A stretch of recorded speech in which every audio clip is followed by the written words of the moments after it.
गुजरातवरती, मध्य प्रदेशवरती, राजस्थानवरती, पंजाबवरती, इतर सगळ्या प्रांतांवरती जिथे जिथे म्हणून अटोकपर्यंत पोहोचले होते मराठा साम्राज्य. आम्ही लादली 1400 वर्ष.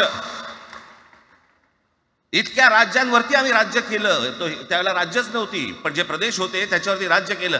आम्ही मराठी लादली गुजरातवरती, मध्य प्रदेशवरती, राजस्थानवरती, पंजाबवरती, इतर सगळ्या प्रांतांवरती जिथे जिथे म्हणून अटोकपर्यंत पोहोचले होते मराठा साम्राज्य. आम्ही लादली. अरे हिंदी भाषा आहे, 200 वर्षापूर्वीची भाषा आहे, महाराजांच्या काळात पण नव्हती.